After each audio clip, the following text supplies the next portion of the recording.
Welcome back, ladies and gentlemen. You are joining us for episode 9 of the Intellectual Gentlemen's Club podcast. I'm Jason Abbott, and I'm joined today by my co-host, Matt Abbott. How you doing? First off, I wanted to just say thank you for subscribing, sharing, and discussing on Facebook, Twitter, and the website. We have noticed a significant increase in traffic, and I just wanted to say that we appreciate everybody for your support and getting the word out there and joining in the discussion. So today we have a special guest. His name is Brad Burge. He works for the Multidisciplinary Association for Psychedelic Studies. He is the Director of Communications. He earned his BA in Communication in Psychology from Stanford and his MA in Communication from the University of California of San Diego. He interned for the Drug Policy Alliance. He is a freelance writer and has a long-standing interest in drug policy reform and activism. Welcome, Brad. Thanks, Jason. Matt, it's great to be here. Yeah, glad you really glad you could join us today. Yeah. So thanks for taking time out of your busy schedule. I know you guys are always busy over there. So yeah, it's a good thing. Thanks for the invitation. Yeah. Well, first off the bat, a lot of people probably don't know what MAPS is. Could you go ahead and give our listeners a brief overview of what that is? Sure. Happy to do so. We're a pretty unique organization. We're doing a lot of different kinds of work in a lot of different areas. But we do have some overarching goals, so I can definitely pull it together for you. So as you said, MAPS is the Multidisciplinary Association for Psychedelic Studies. We're a nonprofit research and educational organization. We were founded in 1986 by my boss and the current founder and executive director, Rick Doblin. Our main goal is to develop psychedelics and marijuana into legal prescription medicines. So move them through the regulatory and scientific process and show the FDA and public health officials that it is safe and effective enough for use for specific conditions. We also have broader goals, which include educating the public honestly about the real risks and benefits of psychedelics as a result of the war on drugs and just our general culture. We've pushed psychedelics and marijuana aside for so long, and we're really trying to restore legitimate scientific debate to that field. And then finally, we're trying to open up possibilities for the broader uses of these psychopharmaceutical tools in our culture and our society. There's been a long history throughout human history and even our culture of using mind-expanding or mind-changing substances to facilitate creativity as well as personal growth. So we're hoping that in the future that public attitudes will change enough that it will be possible to use psychedelics and marijuana in safe ways and in effective ways to help with both mental illnesses as well as to enhance creativity and for spirituality and personal growth. So that's what we're working on. It's a lot of different areas, and that's where we are. Cool. Are you guys? I know you guys are based in California. That's where you're talking with us from. But is this a international organization, or is this something that just resides in the United States? Well, the most interesting thing to me about MAPS is that we're not just a regular organization. You know, on one hand, from one perspective, we're a nonprofit pharmaceutical company. So we're developing treatments, but we're not trying to make a profit. All of the substances that we work with are out of patent or not patentable. So that's kind of one face that we have. But really, in a more broader sense, we're an organization that's an association. Our main goal is to facilitate research and to help researchers around the world conduct the research necessary to establish the real risks and benefits of psychedelics. So we have research sites in many countries around the world, multiple continents. We've done or have currently ongoing research in the U.S., in Canada, in Mexico, New Zealand. We're developing studies in Australia and the UK. We've completed studies of MDMA and LSD in Switzerland. We have a current study that has now just started looking at using MDMA combined with psychotherapy for PTSD. That's taking place in Israel. And we also attempted to get one started in Jordan, but the Jordanian regulatory authorities weren't ready for it yet. So we have a lot of successes. Oh, and of course, this is also happening within the U.S. We have multiple research sites within the U.S. South Carolina, Colorado are two places where we have currently ongoing studies looking at MDMA. So we're really looking at a really international effort here, and MAPS is here at the center as a coordinating organization based here in Santa Cruz, California. What countries do you think are a little bit more open to this than our country here? Do you see other countries that are, more open to this? Well, it's really interesting. We're so used to the U.S. being the big bad guy in the war on drugs, and in fact, historically, it has been the main leader of the war on drugs and the main leader of the clampdown on legal research that happened in the 1970s and 1980s that MAPS is responding to. But now what we're finding is that as a result of the work that a lot of committed scientists and public policy experts have been working on for a long time is opening up acceptance within the U.S. regulatory system to allow these studies to take place. How does that come about exactly as far as regulatory? Because I think everybody knows that these are illegal substances. How do you get this to be okay for your research? That's right. Well, in the Controlled Substances Act, which is the list of schedules that classifies the substances that's the linchpin of the war on drugs now. It specifically states that it is possible to use these substances for research and medical uses. So even scheduled substances, Schedule 2 or Schedule 3 substances, even though they are scheduled, they can be used in medical practice if they've been through the appropriate trials and approved by the FDA. Schedule 1 substances, such as marijuana and LSD and MDMA and all of the substances that we're dealing with in our research, those are legal for use in scientific studies, technically, if those studies are approved. So the challenge that we had, starting in the 1980s, when MDMA was first criminalized, and of course previously to that, LSD and other substances were criminalized, the challenge that we had was that research was stopped, not because the research itself was illegal, but because as a result of the cultural fear and the paranoia and the resistance on the part of public authorities and funders to even discuss psychedelic research, the science of psychedelics basically stopped.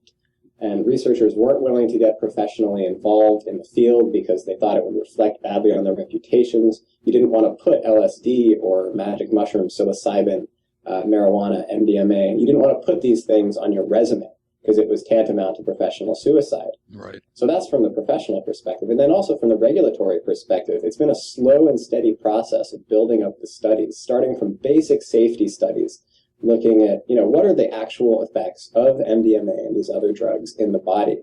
Some of the early research that was highly publicized on the Oprah Winfrey Show back in the early 2000s that many people might be familiar with is this idea that MDMA causes holes in the brain. I remember hearing that. Yeah, I've heard that. We've heard that. And those images, the images that we're so familiar with, these big, beautiful brains with these big dark spots on them, and trained to say, "Oh my gosh, look, this is your brain on drugs. This is what's happening." And in fact, that paper, which was published in 2001, turned out to be wrong. It turned out who published that? That was a researcher named George Riccardi. And he had accidentally, or his laboratory assistants had accidentally switched MDMA, which is methylene dioxymethamphetamine, the pure compound in ecstasy, right, which is what we're using in our trials. He switched that with methamphetamine. Oh my gosh! Well, no wonder. Well, methamphetamine does cause holes. Whoops. Yeah, and that was wasn't that convenient? So exciting. Yeah, that was so exciting that Oprah and the media, the headlines took it and ran with it, and the retraction. Yeah, I was going to say when Riccardi published the retraction saying, "Hey, I'm sorry, this was incorrect." But that wasn't that. I'm sure the retraction wasn't one sentence, probably. Right, yeah. And I'm sure nobody really did anything with that publicly too much. I'm sure. Exactly. Researcher retracts scientific study. It's not an attractive headline. So let me talk to you just a little bit about, you brought up the war on drugs, and obviously there's a huge amount of misinformation out there, and ignorance and, quite frankly, prejudiced opinions about these compounds, whether you're talking about MDMA, psilocybin, LSD. I mean, there's been countless people that have given, I guess, a bad name to it with bad press or, inappropriate decision making, things of that nature. But isn't it true that the FDA and the federal government, they do not want these substances legalized for a variety of reasons? What do you think the biggest reasons are for that exactly? Well, the FDA, which is the main organization that we work with in our clinical trials, is actually very open to it. We've had many protocols for MDMA-assisted psychotherapy and others approved by the FDA, and it's fairly easy to work with them in that respect. So the FDA is the federal organization that's responsible for protecting the health and the welfare of American citizens by conducting clinical trials, by making sure that the foods and the devices that we use for our health are safe. These are the same. This is the same organization that allows cigarettes to be legal, correct? And alcohol. Well, actually not. The FDA does not have authority to regulate cigarettes and alcohol quite to the extent that they do with some of these other compounds, and that really speaks to our cultural attitude surrounding those. Sure. So where's the brick wall?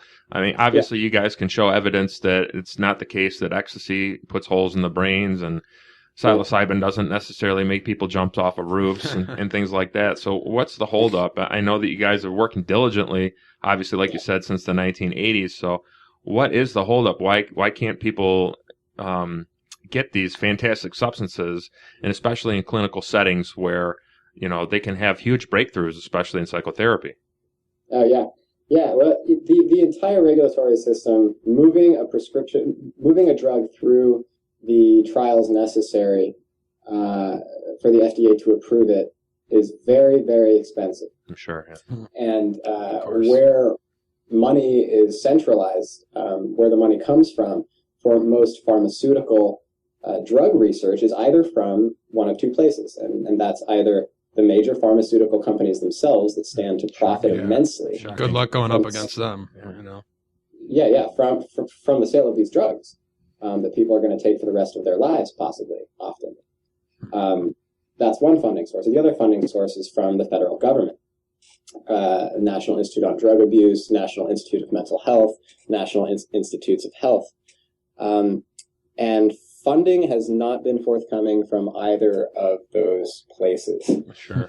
Not from the pharmaceutical companies, because they're only interested in drugs that they can keep selling. Patent. Right. They patent, right. Yeah, it's drugs that they can patent. Right. Yeah, and so you can't slap a patent on MDMA because it's out of patent. It was first synthesized in 1912. You can't slap a patent on LSD. It was first synthesized back in the 1940s. Ibogaine, psilocybin, these are psychedelics that are naturally occurring. You can't patent a plant either. Not yet, anyway. I don't see that far too far. Wait till Monsanto gets their hands on cannabis. Yeah. Just wait. That's down the line. There's been all sorts of efforts to synthesize and extract different parts of the marijuana plant, but again, you can't patent the plant itself. So we were actually planning a study. And we have FDA approval for a study looking at medical marijuana for treating symptoms of PTSD in veterans.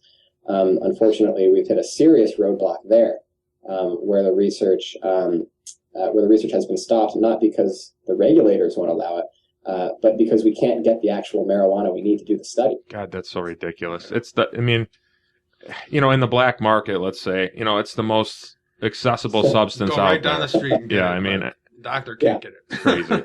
That's insane. Yeah. Even in Colorado? Yeah, especially in Colorado. Actually, we're trying to conduct this study. We have approval for this study in Arizona, where there's increasingly widespread acceptance of medical marijuana, even on university campuses. The University of Arizona is where we'd be doing the study, and there's increasing acceptance there too. But the National Institute on Drug Abuse has a monopoly on the supply of marijuana for research and refuses to sell it to us. I mean, it would be easier for either of you guys or me to step out on the street, or a 12-year-old girl to step out on the street and buy an ounce of marijuana than it is for a PhD neuroscientist to get it. So you have to go through certain channels. You can't, you can't just go into a dispensary and get the marijuana that you need to do these clinical trials. You have to go right through the government and get it directly through the government. Is that what I'm hearing? That's exactly right. The only way out is through, from our perspective here. It's ridiculous. There's so much resistance, and there's so much need for these drugs and therapy. Alternatives to existing approaches and just basically overall new approaches to medicine that allow these substances to work. There's so much need for it that we're trying to work at the federal level to get these approved and available to as many people who they could help as possible. And in order to do that, we have to use government-approved facilities and federally approved researchers and federally approved compounds and substances. In order to do that, we have to get them from them. So let's take, for example, what's happening across the country right now in the states. We have 2 states now that have legal possession of marijuana. We're talking primarily about Washington and Colorado, and multiple states at this point that have medical marijuana laws. So when is it going to be appropriate for the federal government to address the issue? I mean, I haven't heard anything come out about, any type of discussion about legalization or even medicinal use for even marijuana. I mean, this is a very, you want to talk about Schedule 1, like I can't even believe that, that compound is on a Schedule 1 list. I mean, look at how alcohol compared to marijuana, it's like night and day, man. And there's no problems with that. But like you were saying, I think it's the only issue is money. Yeah, and I think that's what's stopping everything. And I think that's got to be the main issue. Am I correct? That's right. It's a main issue. I mentioned how the pharmaceutical companies weren't willing to fund, but it's also the federal government. We're making progress there too, in the sense that we're no longer getting doors slammed in our faces, but rather we're actually meeting with high up military officials and talking with them about the possibility of getting some sort of military support, although not financial still. Providing financial support for a study involving a psychedelic, looking at potential beneficial effects, even if it's for veterans with post-traumatic stress disorder. Even then, most of the high-up officials have still been resistant to directly engage the issue, and that's because they're afraid of how it's going to look. It's because they're afraid it's going to affect their votes, and they're afraid it's going to affect their position vis-a-vis the entire political system. So we're making progress, but still that funding is not coming from the major government or for-profit sources. You were talking about military. Now, I've heard for years and years and years about the old tests with military were trying to use LSD as a weapon. Right. What's your stand on that? And, if the military does get involved with these clinical trials and stuff, are you worried that they're going to try to change it around and make it work for them in ways that are not necessarily good for everybody? Or just cut out your research and just take it over? Is there any danger about that? Well, there's something pretty special, I think, about psychedelic drugs, and that's part of why I do what I do and why I'm interested in it, is because they're different from a lot of other drugs, and that's in the sense that they're extremely context dependent. All drugs depend on the emotional state and the place and the dosage, and the intentions of the person using them. And psychedelics are extraordinarily that way. So with our treatment approach, the way we're looking at psychedelics as therapeutic tools is it's not the drug itself, it's how it's used with a particular combination of therapeutic modalities. So it's not going to be possible to separate the drug from the therapeutic structure, which is a certain kind of psychotherapy done over a certain amount of time using a very, very limited number of doses.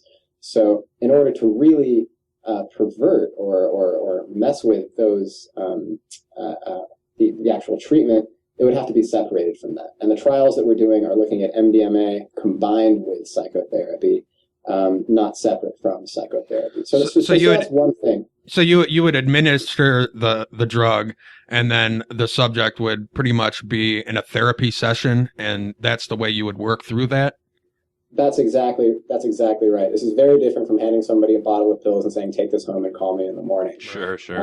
Rather, the model is one of inpatient clinics where the patient comes in and has a few normal psychotherapy sessions where they get to know the psychotherapists who are trained in this particular approach. They then come into the clinic for a full day, for a full 8-hour session, and they stay the night.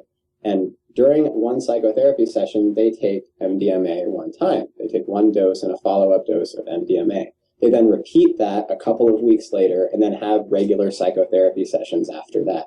And it's all over a 3-month period where the subject only takes MDMA twice. So at no point are they going home and taking the MDMA or distributing it with their friends, but rather they come in, they're handed the drug by the physician, by the psychiatrist, and they stay there and they're supervised. So it's a very supportive, safe setting for very, very difficult, a very, very hard psychotherapeutic work to be done. I think it's important to bring this up as well. We were talking about the pharmaceutical companies before, and where they really make their money is on your prescriptions time after time after time. So I know a few people that, go to psychotherapy and they're prescribed antidepressants and anti-anxiety medicine. Well, that same business model isn't there for ecstasy, because you can break through, like you're saying, with a couple sessions. And I mean, how many times does the person have to take the drug to break through here? It's not an ongoing thing. It's not a money. It's not a cash crop. Right. So, I mean, I'm sure that's part of the reason why this is being suppressed. Am I right? Yeah, it's part of the reason why the support hasn't been there and why we still rely on individuals and private family foundations to support the work. That's another question. Where your primary source of funding is pretty much just donations, is that right? From individuals? Yes, it's just donations from individuals and small foundations. Many of them are interested specifically in PTSD, or they're interested in end-of-life anxiety, which is what we use LSD combined with therapy for. Many of them see how opening up the door and pushing research for one treatment and condition, such as MDMA-assisted psychotherapy, can help expand public awareness of the need for the treatments and increase general public and political support, opening up the door for even more research. So just by helping us move this one compound, MDMA-assisted psychotherapy, through the process, we're opening up the door for a lot more work. So even though it's just come from individuals, there's a chance at this point, as we're growing and expanding our research for a small amount, to make a large difference. So let's talk about the specifics a little bit. I wanted to talk about specifically MDMA and psilocybin and the LSD studies of the end of life. But let's tackle MDMA first and PTSD, because there's some very interesting research that you guys are doing for veterans that are having really hard times after coming back from the state of war and wherever they're at, throughout the globe stationed. And when they come back, I mean, obviously they're having some major issues here. How is MDMA helping people with PTSD? Yeah, you're talking about how major an issue PTSD is. You're really not kidding there. We have over 400 people, over 400 veterans currently on our waiting list to get into our currently ongoing study. That's incredible. In South Carolina. In South Carolina alone, you have 400? Yeah, that's right. Wow. That's right. What does that tell you right there? Right. There's such a need for this. It's unreal. What's the success rate exactly, and what makes it a success for you guys? Well, the most exciting news that we had was our first completed study, our first completed phase 2 study, looking at the safety and effectiveness of MDMA-assisted psychotherapy for PTSD. We completed that study, and the results were published early this year, January 2013, in the Journal of Psychopharmacology, that showed the long-term follow-up results to this study. Now, this study looked at 19 subjects. They were almost all female survivors of sexual assault and abuse. And they all had what's called chronic treatment-resistant PTSD, which is not something that you want.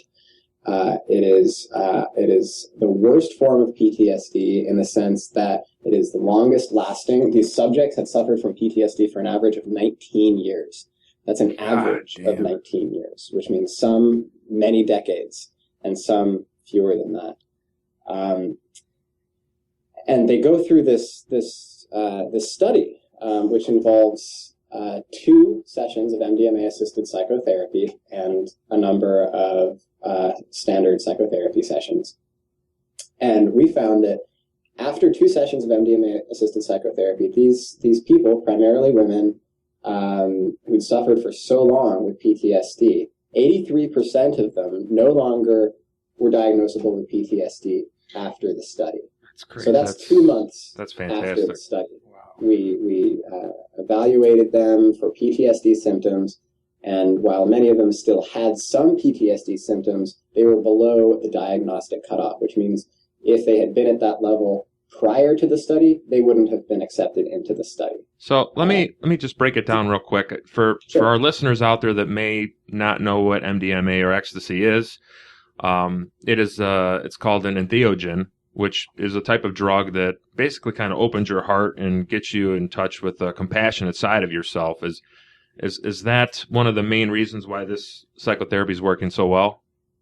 Yeah, that's exactly right. Now, we're looking at MDMA because of these entheogenic or psychedelic or entactogenic effects. There's a lot of different ways we can characterize it, but specifically, we know that MDMA is known for increasing feelings of trust and compassion towards others and towards oneself, which is why you call ecstasy the love drug. You know, because it's a great word for it, really. Right, and that's how it was first used. In fact, when it was first circulated in the 1970s and early 1980s, it was first used in psychotherapy before it was criminalized for this exact reason. So one reason we're using it in psychotherapy for PTSD is this increased feeling of trust and compassion that they have for others and themselves, and that can help really cement the close relationship between the subject and the therapist. With PTSD, often the problem is that people become untrusting and paranoid and difficult and have problems talking about their difficult memories with others. We're finding that the MDMA can help people be more open and feel more comfortable in that way. See, I think it's a real tragedy that you guys are coming up with these solutions for especially our veterans. I know me and my brother have a special place in our hearts. Our father was in Vietnam. He experienced PTSD for many, many years and eventually ended up taking his own life.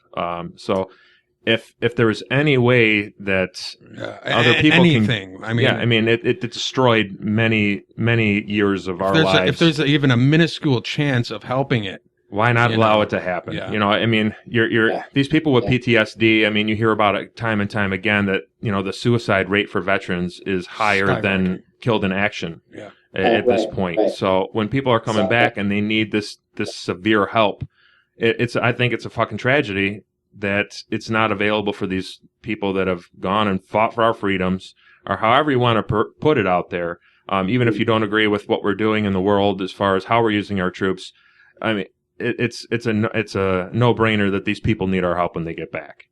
That's right. It's a basic human right, having access to these treatments that work. I agree. I have a question. I've experienced a lot of times over my life taking LSD and things like that, and I know that LSD can get really scary really quick.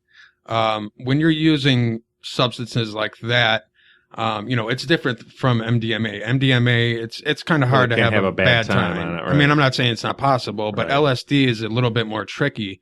How are you using that with the therapy, the LSD particularly? Yeah, that's a great point, really. Another reason that we're using MDMA in therapy is because it has a direct action on the amygdala. And the amygdala is a deep part of the brain that is connected with feelings of fear, the flight or fight response that you may have heard of. And it's activated when we're really afraid or we're in intense situations. And when we're recalling difficult emotions or memories in therapy, just like happens in PTSD treatment, that amygdala can get very activated and we can get very afraid, and that actually blocks the recollection of the memories. Interesting. With MDMA, which actually reduces activity in the amygdala, that fear response is dropped down or attenuated, as we say. So there's not as much fear that comes up during the course of therapy. So LSD is a very different molecule. It's an entirely different class of molecules. And really, the only reason that we call them both the same thing is because they've been used in similar ways to help people have expansive experiences or therapeutic experiences, and B, because they've both been lumped together in the same schedule, legally speaking. But really, LSD is, as you say, very, very different.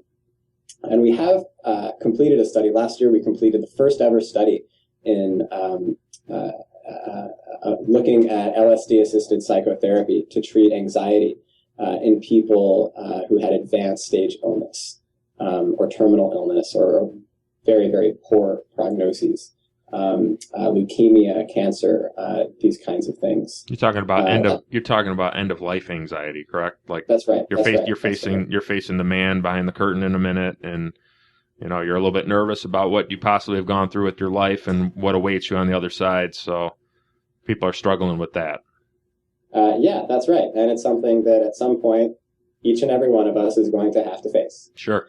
We don't get out of this alive, right? so to have compassion for that is a pretty high level and pretty important thing.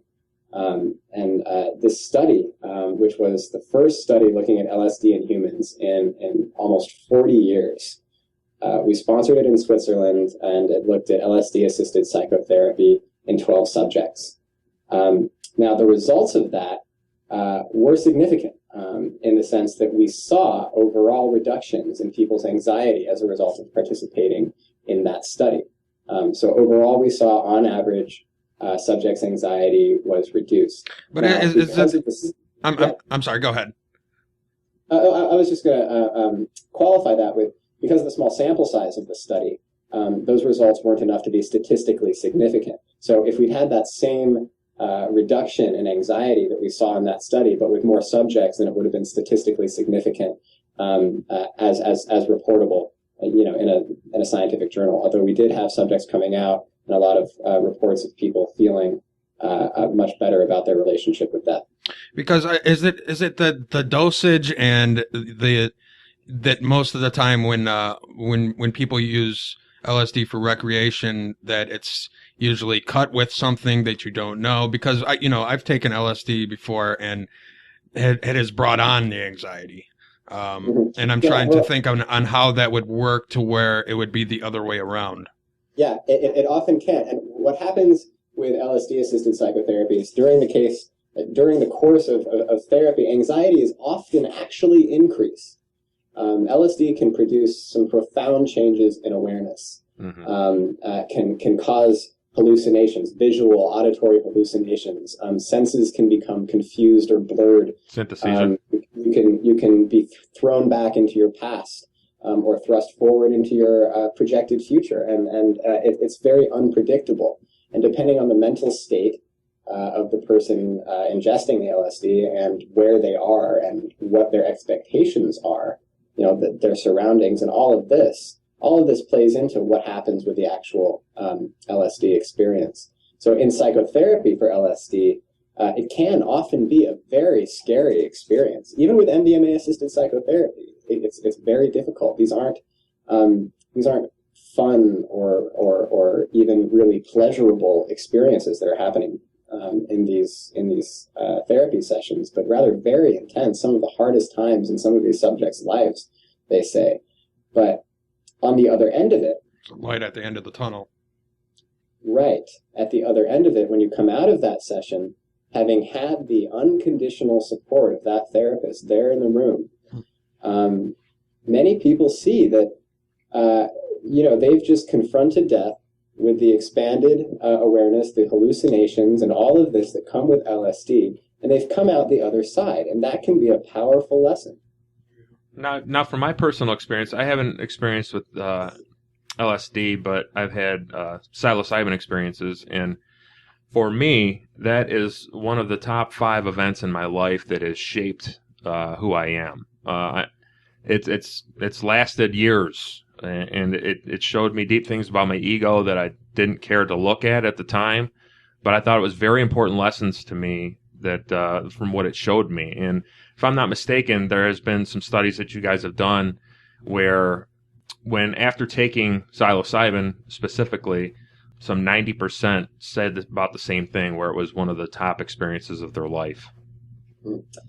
There's been some great research happening with psilocybin, and you're absolutely right. Lots of people report psilocybin as being among the most important experiences of their lives. And psilocybin is like LSD in the sense that it's a similar molecule. It activates the serotonin system, much like LSD does. The research that you're referring to wasn't conducted by MAPS, but rather by our colleagues at the Hefter Research Institute. There's also been great research being done in the UK by the Beckley Foundation, and these are other organizations who are taking a slightly different but allied approach. I'm sorry, was that Sure. Is David Nutt associated with them as well at all? David Nutt has done some work with both of those organizations. Okay. Yeah, I believe so. David Nutt is just this really great outspoken proponent of psychedelic research, and has recently spoken very, very outspokenly about the challenges of the war on drugs and what it presents to researchers wanting to do studies of these chemicals. Yeah. So these other organizations, Beckley Foundation, Hefter Research Institute, Council on Spiritual Practices. There's a number of organizations around the world that are looking at this, and the more neuroscientific research, the more basic science looking at the long-term effects of these compounds in the brain, and then the connection between these spiritual and therapeutic experiences that people have under the influence of these drugs. All of this work is going to move these substances forward, and there's going to be more opportunities for research and more opportunities to apply them within medical practice. Good. Let's switch gears here a little bit, and I would like to talk a little bit about ibogaine and the research you guys have been doing specifically with drug addiction, opiates, heroin. I actually caught an episode of Vice on HBO. This is going back a couple weeks ago, where they followed a heroin junkie, and he was on his last rope, contemplating suicide and whatnot, and figured he'd give it a shot. And it's not a pleasant experience from what I've been told. Either is heroin addiction. I'm sure. Right. But what kind of experiences are you guys having with those studies? Yeah, well, that's great that it was just on TV the other day. That's really great that our public education is reaching the point where it's saturated popular culture enough that we're actually seeing in these popular stories psychedelics like ibogaine being seen as if not perfect solutions, then at least possible options. Sure. I mean, it's definitely not something that the mainstream likes to cover, for sure. I've had friends that who are heroin addicts, and I've been through some of that myself. And what I've known is that is pretty much the only thing for someone who has struggled with it for years and years and years. A friend of mine went down to South America and did it, and he said that was the only thing that made him stop, and he hasn't done it since. And I've heard that from many, many people. Ayahuasca has a similar function in that as well, doesn't it? Yeah, that's right. Both ibogaine and ayahuasca are naturally occurring psychedelics. Ibogaine is an extract from the iboga root, which is a South African shrub, and ayahuasca is a tea or a decoction that's made from a combination of different compounds found in the Amazon. And both of these compounds right now are being looked at for their ability to interrupt addiction, to work as addiction interrupters, in the sense that people with serious dependencies on alcohol and opiates and other drugs can have a break, a powerful experience that shows them what their addiction is doing to their body, what their addiction is doing to their relationships. Is that what it does? It just shakes you to the core? I mean, is that what makes it so you're scared to go back there? Definitely one way to describe it, and that's how I've heard it described as well. It's not a fun thing. Again, in the context of therapy, these drugs are not recreational tools. Ibogaine can be a 24 or 36-hour experience where you need careful support. Yeesh. You need to have medical screening. We've seen a mortality rate associated with Ibogaine use in clinics, and it could be 1 in 100 or it could be 1 in 300. We're still doing the research there. So a lot of people are going out looking for cures for their addictions because, again, like PTSD, there's such need for it. But we have to be very, very careful at this point because right now the excitement and the need has outpaced the research. Because I know that there's medicine out there to help, people with opiate addictions it helps with the withdrawals or something like that. But there's nothing out there to actually help with the mind of being addicted to something.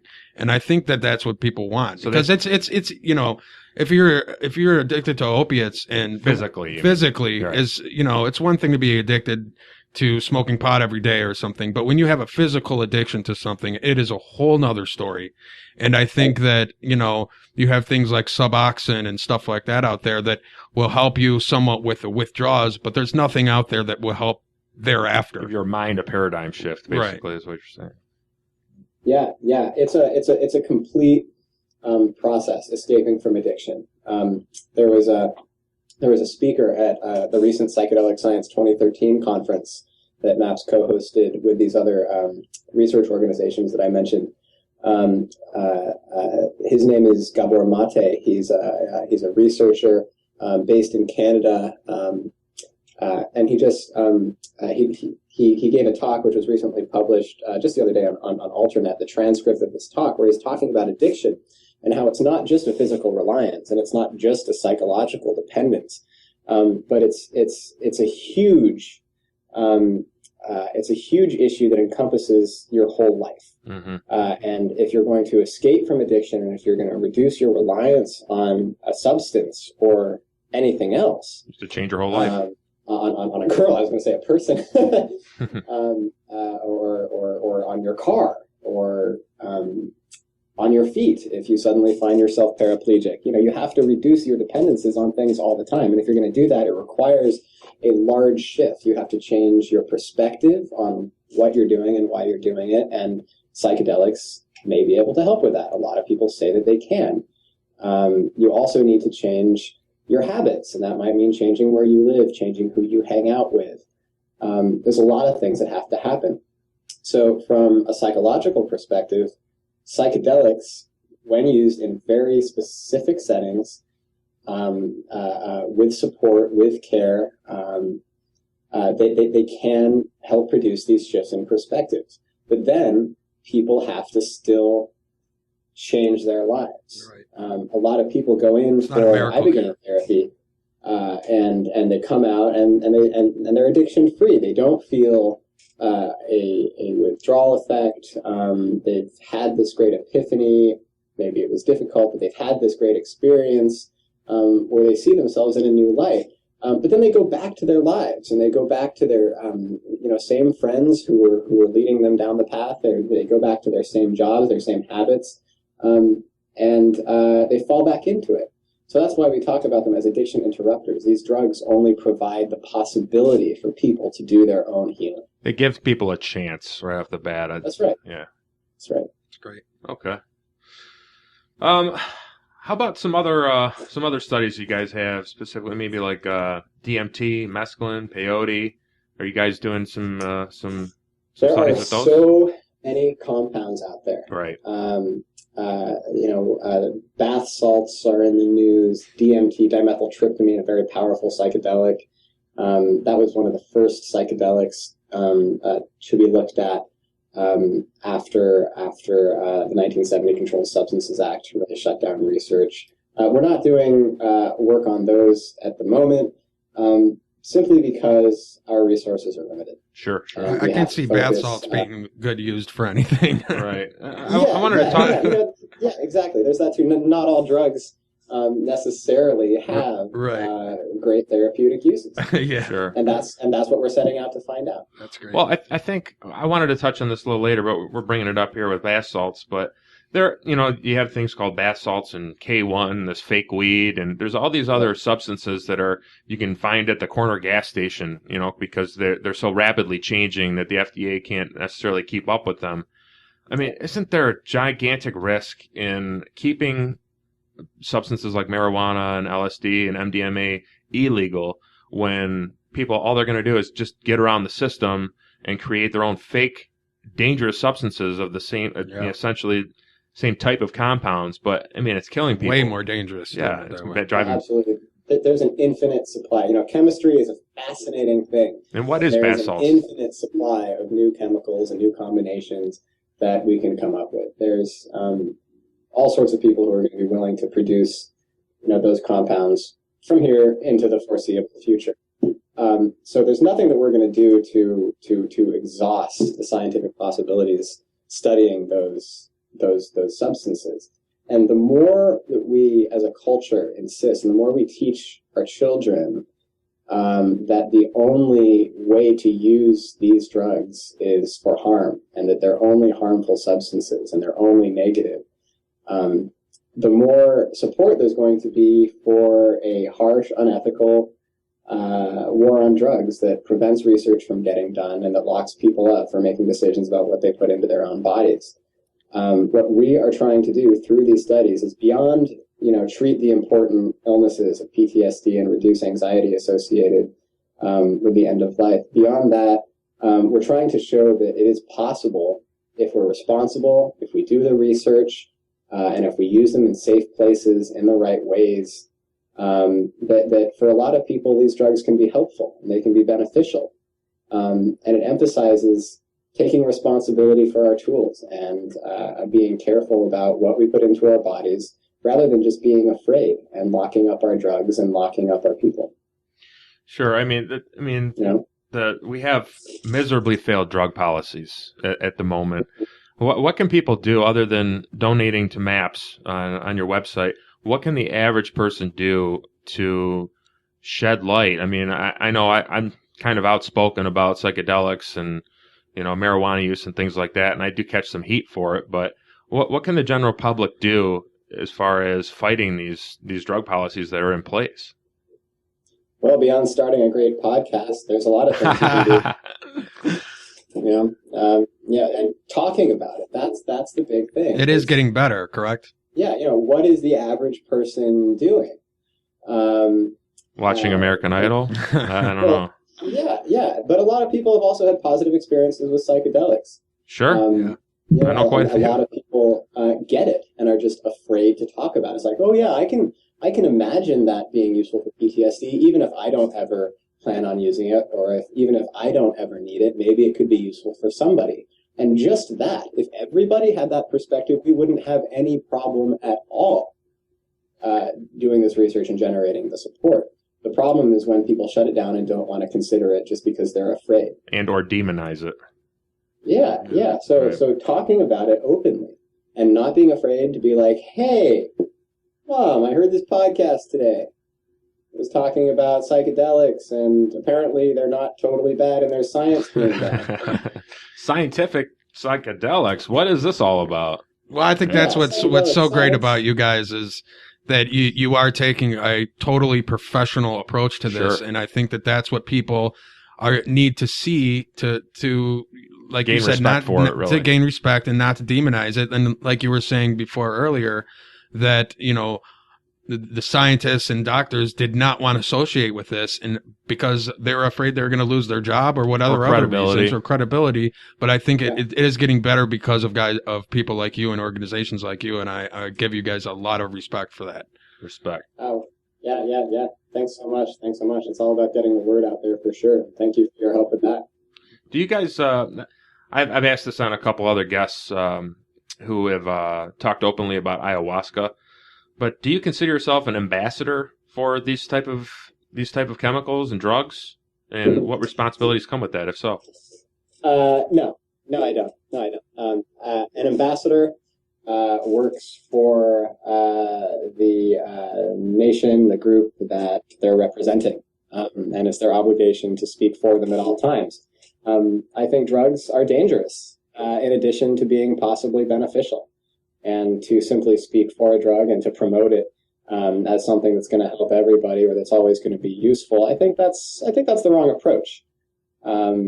Because I've struggled with nicotine. I know many people who have struggled with alcohol. I think everybody has their if we were to be ambassadors for these drugs, they would be telling us to use them all the time. So no, I don't think of myself or as MAPS as an ambassador for these drugs, but rather as a translator. I think. Okay, fair enough. As an intermediary, saying, okay, hey, culture, hey, human bodies. There are these chemicals over here, and they do all these things. How can we get along best? What cool things can we find out to do together? And just like you might go to the park with one friend and the zoo with another friend and go skydiving with another friend, you might have different relationships to different drugs. Sure. Taking an off approach to outside of drugs, I know that there's different ways to achieve a psychedelic state without substances. I'm generally speaking about meditation, prayer, fasting, holotropic breath work, isolation tanks. And actually on episode 7, we had the inventors of the Lucia number 3, which was showcased at the Psychedelic Science 2013. What do you have to say about these alternative ways of getting that psychedelic experience? I think they're great. That's great. I think the key here, again with our work, is the psychedelic studies. It's not the psychedelics themselves. It's what they produce and what they make possible. Mm-hmm. So psychedelic, the word itself, it means mind or soul manifesting. It brings out what's inside. It allows you to see or be whatever you naturally are, what you can be. So in the case of MDMA-assisted psychotherapy for PTSD, people realize that they're not fundamentally flawed and that the PTSD doesn't define them, that they're a person to whom something bad happened. And that's a huge insight. So it's the process by which we recognize that we're capable of doing our own healing, and the process by which we find ways to do that, that these drugs are making possible. So other ways of getting to this place, intense exercise, what's called holotropic breath work, which is a form of intense breathing combined with meditation and mindfulness practices. They can also help clear away some of that residue of your life and your worries and your anxieties in a way that helps you be a little bit clearer about who you are and where you're coming from. Even just focused, intense work, just anything that reminds you who you are and where you're going and what your wants are, that can be a psychedelic process. Bringing order to your life. Yeah. So it's the process that we're looking for. It's this process of helping people heal themselves, rather than covering it up or doing it for them.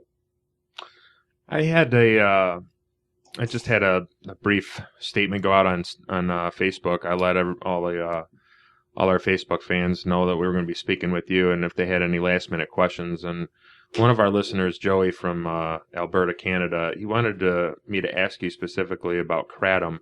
But I know that there's a few substances out there that could be considered psychedelics that are legal at this moment. Salvia, kratom, blue lotus oil, things like that people can get their hands on. Do you guys do any studies with that because it's so accessible? How do you feel about that? I've heard that kratom helps with addiction as well. I know a couple people that have gotten off prescription pills by using kratom. Huh? Wow, that's fascinating. Yeah, I haven't heard about that. One thing that we do is we collect testimonials from people who've had positive experiences with psychedelic compounds. We put them up on our website anonymously if people prefer, so that there's a public record of a drug being used for a particular thing, and that way it's in the public domain. And when we have resources, or if other research groups have resources, they can actually do the study. But again, because our resources and our staff is limited, we really have to focus on the ones that are showing the most concrete results. But again, we're an association. We're here to help research, support researchers around the world. If you have an idea for a research project, even better if you have resources and a research team, please let us know. We're here to help. Do you guys have lots of volunteers? We do have a lot of volunteers. We're a much smaller organization than we appear because we have a lot of volunteers doing a lot of on-the-ground outreach work, a lot of events work. We have a lot of help and a dedicated community and fan base that really wants to see these studies move forward. Great. Yeah, and then there's all sorts of opportunities for people to get involved on our website. We have a whole participate section, information for students, volunteers, interns. And again, if you're a researcher or have a positive, beneficial experience with one of these to report, definitely please email us. We're at askmaps@maps.org. And we often have volunteers answering that, so maybe that's the thing. It's fantastic. Yeah, very cool. I was reading about some of the psilocybin studies, and one thing that I thought was very interesting was the neural pathways in the brain. I always thought that if you take a psychedelic, it would increase brain activity, but actually what they were finding is it's actually decreasing brain activity and suppressing things within the brain. Maybe it's shutting down normal day-to-day functions and able to get deeper into the experience. But you're talking about the physical aspect of what's happening in your brain. Absolutely, okay. Is that right? That's really another effect. That study was done by the Beckley Foundation in the UK, and it's another neurophysiological effect that supports this idea of a psychedelic clearing away things and getting us down to something more natural, something that's not so resistant, sort of getting at our deeper selves. So rather than producing hallucinations or adding something extra to our experience, it's actually reducing the number of things we're experiencing and helping us see what's actually there. So I think that's a fascinating result. Cool. Just one more question I had for you is, you guys are doing some great work, obviously, getting the word out there and what these chemicals are actually doing for people, or what they can do for people in the right situation. But what sort of major challenges are you guys getting from the status quo and the misunderstandings out there that are from psychedelics? Is there any specific groups that you guys are catching heat from outside, maybe like the Westboro Baptist Church or something like that? Is there any one that sticks out in particular? Nobody's been hugely resistant. That's great. We don't have people knocking down our doors, asking us why we're doing this. And I feel like people with an axe to grind against approaches that challenge the status quo probably go for other groups. Our resistance is subtle. How people are resisting us is really subtle. We've been conditioned to not even hear arguments. So it's starting conversations that's the biggest challenge with people. It's people who, as soon as they hear the name Multidisciplinary Association for Psychedelic Studies, turn off. Sure. Those are the hardest people to reach. Yeah, they get kind of glazed in their eyes and all that. Yeah, you can tell. Deer in the headlights. What happens is they stop listening. Even if you're talking about scientific research and government approval and all of these things, they stop listening. That's a problem. What if we stopped paying attention when a truck was coming at us down the road? The truck would still be coming at us. Yeah. So we want to encourage people to learn about our work in a way that's not threatening, that's professional, that makes sense. It's not secretive. I like to think of psychedelic as a term like stethoscope.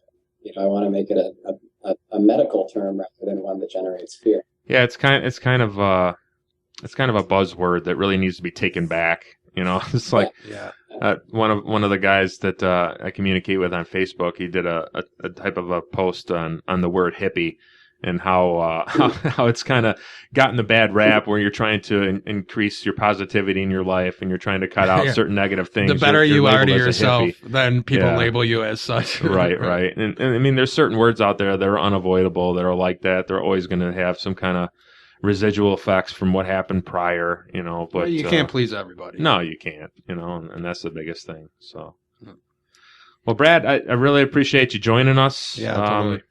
It's been great talking with you. I feel like we had a great conversation here. Definitely. One more time, I know that you guys have a website. You're active on Twitter. You're active on Facebook. Why don't you drop that information again for us? Yeah, sure. Well, Matt and Jason, it's been great for sure. I really liked the conversation. I could definitely go on for a lot longer. Sure, yeah. Our website is maps.org. It's maps.org. We're also on Facebook at Maps MDMA. We have a whole lot of videos from our recent Psychedelic Science 2013 conference available on our YouTube channel. Lots of cutting-edge information about research. You can also donate straight through YouTube if you feel so inclined. We're active on Twitter and Google+. We have an RSS feed on our website. All sorts of ways to get involved. Ask Maps at maps.org.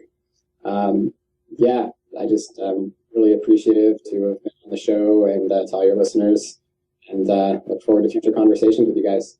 Great. Yeah, I mean, if you're listening to the podcast, talking to our listeners out there, if you're listening to this, there's no way that you can't get in touch with Maps. So, and just figure out what they're doing a little bit. If you want to donate, Volunteer, however you want to provide some services or time, or just bring it up with your people at your dinner table. Just even something as small as that can make a big difference. Just increase awareness is the biggest thing right now, I'd imagine. Yeah, that's right.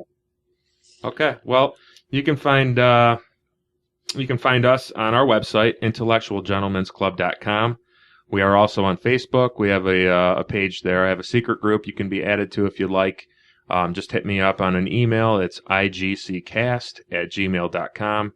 And we're also on Twitter at igccast.